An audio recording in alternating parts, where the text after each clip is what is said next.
Yo, what's up? Why is Gen Z giving up? I'm Gen Z, right? I think I am. But I feel like I'm different. I don't know. I don't know. Maybe I'm like a bunch of other people. But I couldn't tell you. But yeah, let's see. Imagine you're walking down a long dirt road. It's the same path your parents have traveled, and they love telling you about how much easier the journey is today, and that all you need to do is keep walking. The milestones stretch out in front of you, landmarks that your parents reached as part of their journey, but as the years go by and the road stretches out, they just seem further and further away. Sometimes a storm blows in and you have to wait for it to pass, or the road turns to mud and it feels like you're trudging through a swamp. Eventually you look up and you realize that you've gotten no further than you were a day, a month, or a year ago. There's a very good reason Gen Z is the most apathetic, cynical, and detached generation in living history. Just look at the hand they've been dealt. It's so much harder today to find a meaningful relationship, buy a home, start a family, get a good job, and generally live your life. With each rung on the ladder getting further apart, you can't blame people for doubting if the climb is worth it. Work, nobody working like 24 hours a day. Niggas want to do stuff. Family, if you're lucky. Participation in society used to be based on an underlying deal. If you paid attention to the climb is where you live your life. With each rung on the ladder. Family, if you're lucky. House, where relationship, somebody cheating on me. Family, I don't know what family is. If you're lucky and you're born with a good family, I guess. If, I don't know, somebody cheating on me right here. Ladder getting work, I don't want to work 24 hours a day. Further apart, you can't blame the other place. To school, worked hard, and treated people with respect, eventually everything would fall into place. Society had set structures which guaranteed that the people who followed the rules would actually get something out of it. A home, a family, a purpose, something which maybe added meaning to their lives. But over the past few decades, all of that was systematically stripped away. It was the lie we were told growing up. Everyone has to grow up. But the breaking of that illusion has been particularly traumatic to Gen Z. As children, we were told now more is you less just go to with college, Cox get Internet a good and Cox job, Mobile. get a good degree, From then you could buy a house by the time you're 30. Told we could do anything, that the world was a place where all of this would come true. But the reality that we actually grew into was far from a paradise, and the way we learnt about it was like diving straight into the deep end. Just a few hundred years ago, the things people learnt and knew about the world fit neatly together. People learnt about the world from the people around them, and they built their own beliefs based entirely on their own small world. Structure and traditions were handed down to you and your community, and then it all got thrown into chaos. The Enlightenment and the Scientific Revolution destroyed the foundations of these religious and traditional worldviews. People's worldviews expanded, and their lives got more complicated. As religion lost its dominant role, ideology came in to replace it. As the world slowly modernized, traditional communities struggled to survive, and traditional structures in society were replaced by ideological ones. Yes, that's true. I'm not really a religious person, but I believe there's a God. But I'm not like praying all the time and stuff like that. But yeah. People's allegiance and place shifted from their community to their nation state and the ideas they stood for. Even into the 20th century though, your view of the world could still remain consistent. Most people still had a clear path for their lives, and a clear way of thinking about life shared among the people they knew. The internet and access to mass media from across the world has blown all of this away. Instead of one belief system dominating Look, YouTube, that was a joke. I'm not bashing nobody's facing. Maybe on GTA. Also, that was also a joke. Please do not take down the video. Because I remember I said, you know the song by Coi Leray, I Hate, yeah. I said that in a video and my video got blocked. Or, yeah, it got blocked. And I was like, bro, ain't no way. It was a gaming video there's too. Thousands of false desires for us to pick and choose from. Instead of consistent shared experience, we've been exposed to millions of different people's subjective views on life. By the time they're 12 years old, kids today have been plunged headfirst into the shifting sea of ideas. Millions of judgments and opinions about what's right or wrong, how you should act, and what's either desirable or disgusting. It's easy for people to retreat into this world of information. The philosopher and sociologist Jean Baudrillard describes this world as hyper-reality. Yeah, that's a world beyond worlds, made up of meanings behind objects and people rather than what they actually are. Things and concepts which exist in the real world like beauty, tragedy, virtue, and vice all get warped and maximized. Beautiful people become impossibly perfect with computer editing and filters. Every crisis from around the world is suddenly right in front of you until it's quickly replaced by something else. The craziest outbursts and the most violent altercations rise to the top. These forces are most noticeable in people's sexual identity and preferences. Overstimulation and seeing all all of your desires digitalized eventually gets boring for people. The more immersed in hyperreality they become, the harder it is for them to quench these desires. Sometimes people everything becomes more and more extreme and detached from actual reality. Baudrillard describes this hyper-real world as being far more intense and ecstatic than the real world we live in. People find themselves fleeing the desert of the real. Yo, did you guys see there's glasses like those coming out? I got an ad for that and I watched the whole ad because I was surprised that they actually made it so fast. This digital world is symbols and subjectivity, but even if you don't get so caught up in hyperreality, it still changes the world around you. People's values and beliefs shift to reflect their ever-changing window into public opinion. Objects and people gain value according to how they're regarded in this hyperreality, as opposed to their actual value. They become symbols. Eventually, as we're seeing today, the hyperreal world begins to replace the real one entirely. If people act based on hyperreality and social status... My brother got my brother had the... I don't know what they're called. I call them bowl piercings. Basically, the inside of your nose got pierced. I think they were fake, and then he wore them around my parents, and they were like, no way you did that. Did you actually do that? Only your ears, only get your ears. But he did. I don't think they were real. I think they were fake. But he got earrings. I'm planning on getting earrings. Well, I gotta get my ears pierced first. I'm pretty sure you could do that at home, right? A tattoo. I know what tattoo I'm getting. I don't know about what else I'm gonna get, but I got one in mind, and that's about it. I don't know. Within it, then it starts to dominate life itself. Parts of life like fashion, which were already based on symbolism and underlying meanings, show the most severe effects of this. It's only in a hyper-real world that the brand Supreme could make a literal brick with their logo carved into it, which would then later sell online for over $1,000. That is stupid too. Whoever bought that is fucking stupid, honestly. Also, I never really cared about Supreme. That was dumb.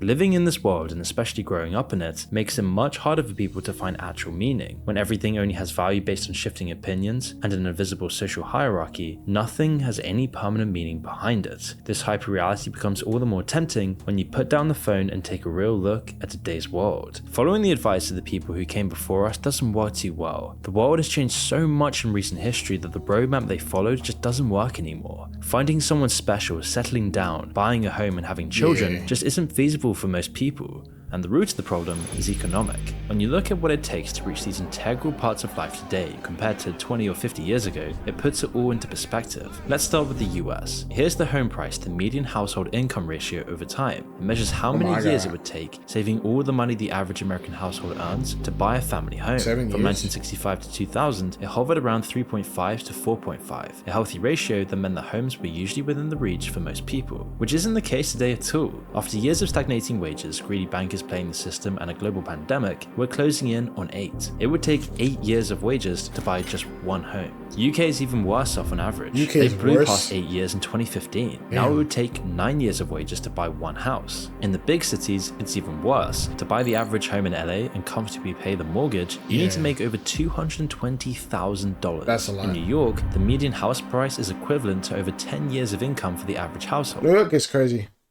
Especially with I seen you ever go on TikTok sometimes, or it'd be a random content creator who lives in New York. I just see it passing by and shit. They be house tour, New York, condo. This one bedroom, one bathroom, no kitchen place is $2,000. I'm like, bro, I'm living better than that for $2,000. Why are you in New York for $2,000 living in that small place? But they're living by themselves, so it's whatever. But yeah. A London family would need a staggering 16 years of uninterrupted wages to buy a house outright. The cities that young people move to for work, and high wages end up being far harder to get a foothold in. And all of this is so important because owning a home is the foundation for a traditional life. Living paycheck to paycheck and paying off someone else's mortgage means there's barely a safety net at all. It's dangerous for people to live their lives because it's just too expensive in our society. Adding in childcare costs makes it clear why very few people are even having children anymore. Is it really a surprise the West is facing a giant population collapse? Of course, it isn't just housing. So is China. I seen that. So is China. They haven't had a birth in 3 months or something. I remember seeing Business Basics video. Shout out to him. But they hadn't had a birth in 3 months. 3 months of no childbirth is crazy. I can't even imagine it. Housing here. Hold on, you think I'm lying though, right? Hold on, I'll be a quick search. Wrong one.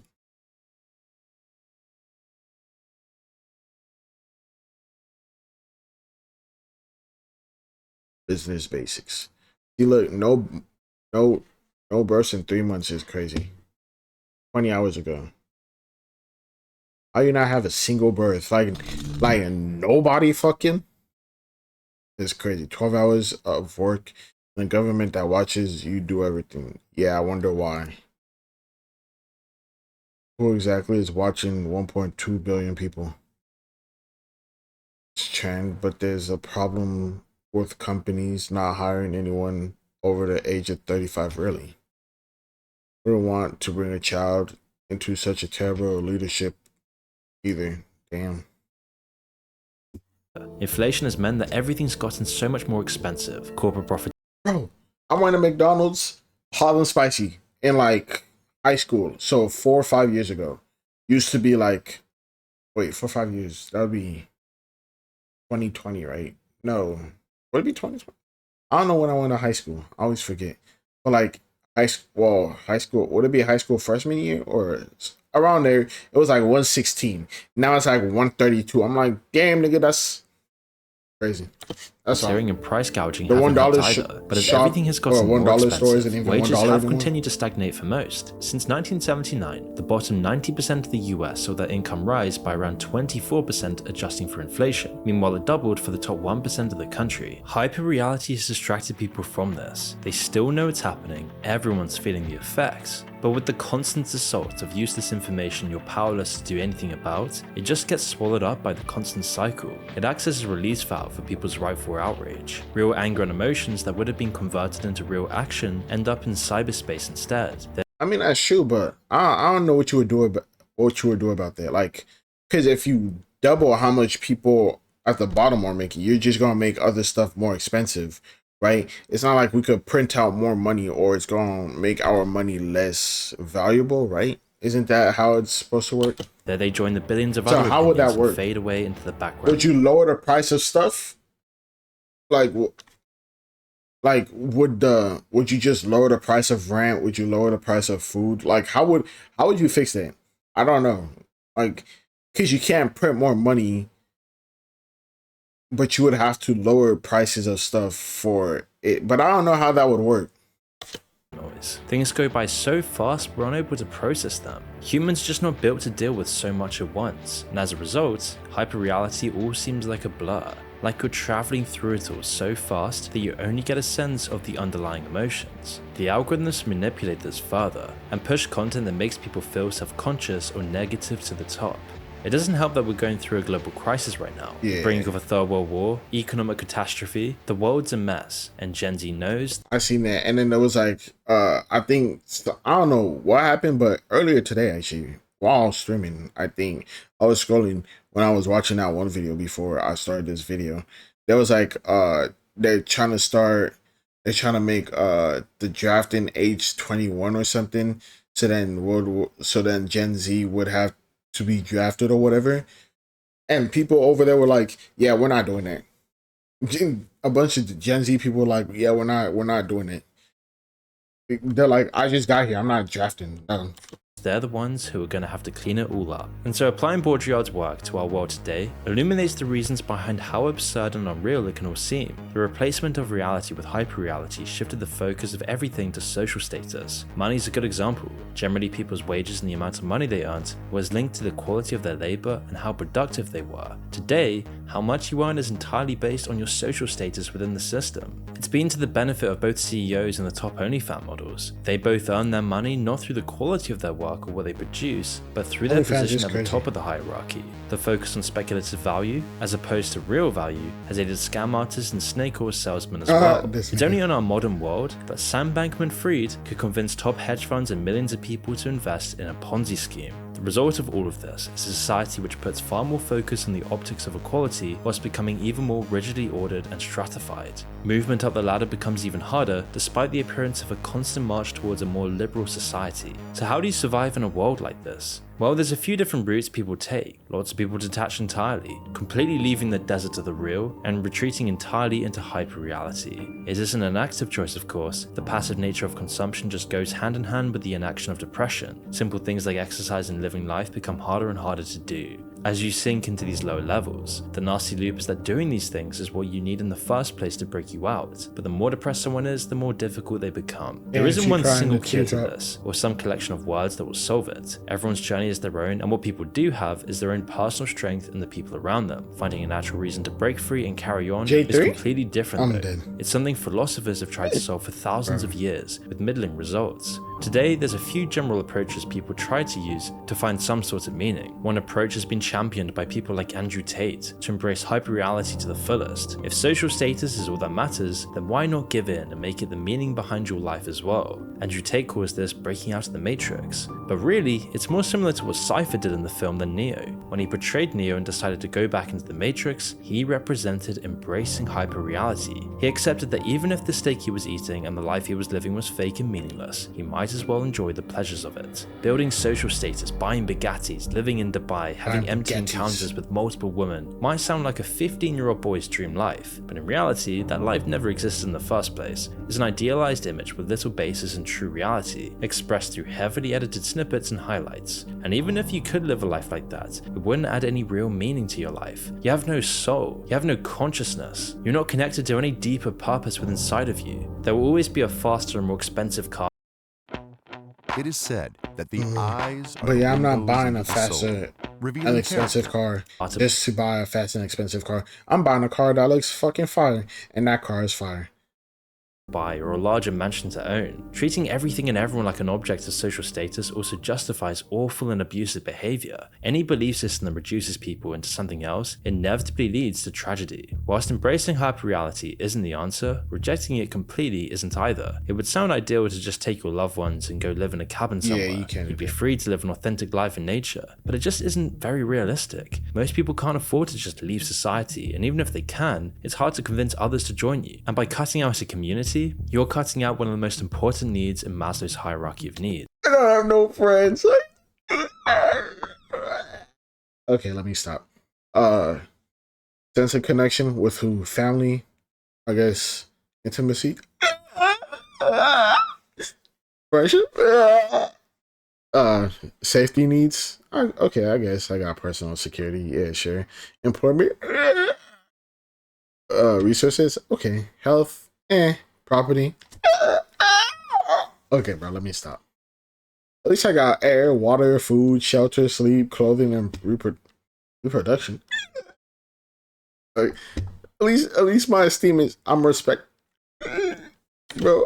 Deleting social media might be a less drastic solution, but you'll still be living in a hyper-real society. Detaching from life and society in these ways might be the right option for some. For others, it's life-denying. It's a decision born out of the fear of suffering what society has become. Would it not be better to work within society and at least try and make it a bit better, rather than just leaving it to the rest of the world? When the world faced a similar crisis of meaning 150 years ago, Nietzsche saw that the only escape from nihilism was to create your own values. They can't be based on hyperreality, and as create a collection of other people's experiences. The only thing that actually exists is your own viewpoint and your own perspective. That world is the only one you have even limited control over. Nietzsche believed that the highest values we can create come from the innate human will to power, and what he meant by this is still up for debate, but it doesn't mean simply forcing everything and everyone into submission. Instead, one interpretation of this will to power is how well you can shape the world around you. To have power in your life, the better you can make it, and the more it suits your own personal purposes, the more power you have. So analyze everything you read, hear, or see that could impact your decisions. Think about the motivations behind the person saying it. Decide whether it aligns with your own personal world and whether it can make it better. If it can, embrace it and see what happens. If not, discard it. The world is going through a crisis and it'll need strong, principled people to see it through. I want to join the mafia. You can do, though, is worry about your own world and the people around you. The rest is up to fate. It's times of crises that breed strong people. Make sure you're one of them. But if you're interested in really finally defeating your social media addiction once and for all, I think you'll find my community of interest. You see, I'm actively working with like-minded people in my school to destroy internet addiction, with one-to-one calls and posts from me personally, where I help you every week move away from a life of constant distractions, where you can recover your time back. In the community, you'll also be with a small tribe of us, where we go into way more detail on overcoming this problem. So if you're interested in this, there's a link in the description below. On YouTube, I've already discussed many of the challenges that we will face, like loneliness, meaninglessness, and the pitfalls of modernity. And having gone through all of these problems myself, I have personally used the best philosophers, psychologists, and sociologists to overcome all of this and build the channel that you're watching today. However, the video format here does have some limitations, as I've always wanted a more personal connection with my audience, where we can have deeper discussions where I can know you by name, and we get to really know each other as people, which is why I have launched the Moon School of Living, which isn't just another online community. It's hosted on School, free from trolls, shitposts, and any other garbage. It's a premium environment, with high value members, where you can expect at least 3 weekly calls, where we discuss topics like modernity, philosophy, and how I make these YouTube videos, where all sessions are recorded for later access. We've also got a course on video editing and upcoming ones on modernity, philosophy, YouTube, money, and so many more, where you'll be a part of a close-knit community of us where we connect with like-minded people. Is that him in the away middle? from our broken habitus. We've already had some great calls on this whole power structure thing, ayahuasca, internet addiction, and personalized YouTube reviews where I literally go over aspiring YouTube creators, giving them one-to-one advice. It's $99 a month, and I know this is expensive, but it ensures a high-quality experience for serious learners in a much smaller community for all. I guess this was never meant to be. People are struggling with debt, and Gen Z can't afford to start a family or get mortgage. But hey, for $99 a month, we will sort your head out and help you. I'm dead. This is a problem. Bro, that's funny. But yeah, like, subscribe. See you guys later. Hope you have a good day or night, and bye.